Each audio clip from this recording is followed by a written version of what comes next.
Welcome to the latest episode of Lo-Fi Travel.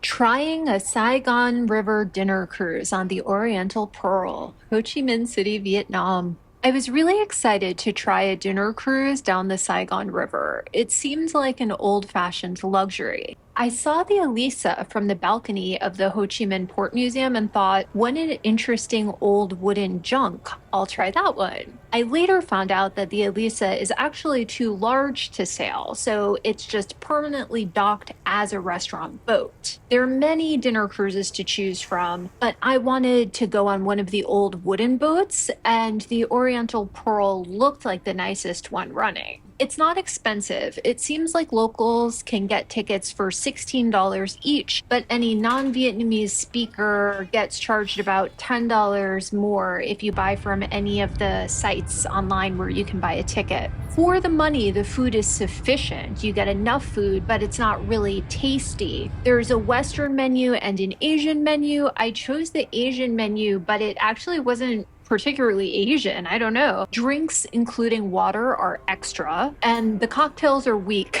In Vietnam, in general, the cocktails are weak. I'm from New York, so I'm used to a strong drink. The boat is extremely hot, even with the fans on, even in December when I went. The views are frankly kind of ugly. The river is lined with mostly poorly lit office buildings dating from the 2000s and 2010s. There are a couple beautiful things when you first start down the river. The Port Museum, as I said, a couple good-looking bridges, but as you get further out, there's just no lights, there's nothing. If those were all my gripes, it would have been a neutral experience. I just wouldn't choose again, or maybe I would go on a different boat. However, I could not wait to get off the boat for two other reasons. Number one, chain smokers, and number two, noise pollution. Everyone is allowed to smoke everywhere on the boat, and they do. I'm genuinely allergic to cigarette smoke. I have an asthmatic condition. My throat closes up. It's a miserable experience for me. And people in Vietnam act like the year is 1990 and it's all in my head, which to me is maintaining a disgusting attitude in addition to a disgusting vice. Where I'm from, New York City, smoking anywhere but your own apartment was banned over 20 years ago for public health reasons. This is a public health crisis, and it's just wild to me looking around and having nobody in the entire country acknowledge it. As for noise, there's different musical entertainment on each section of the ship. The rear dining room, center dining room, lower dining room, and upper deck all have their own musical entertainment playing at the same time.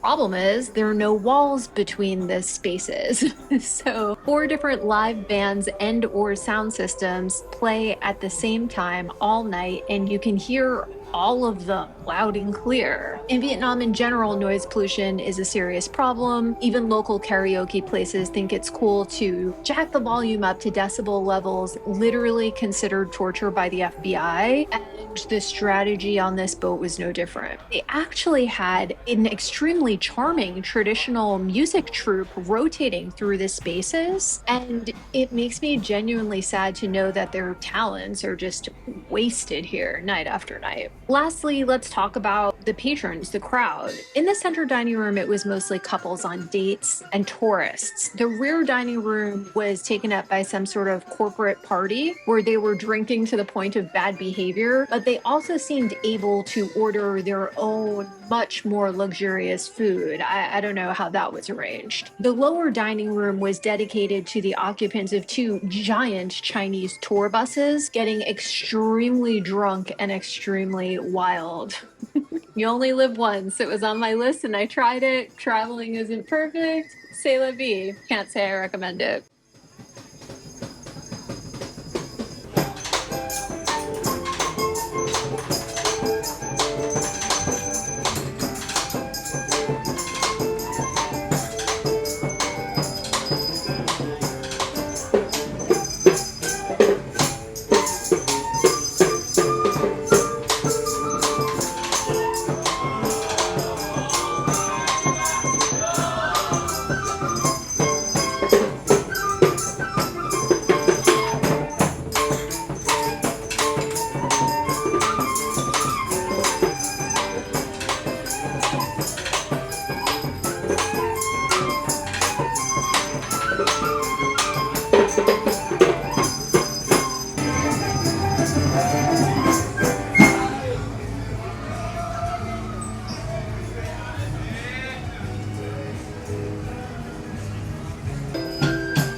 Don't forget to like, share, and subscribe.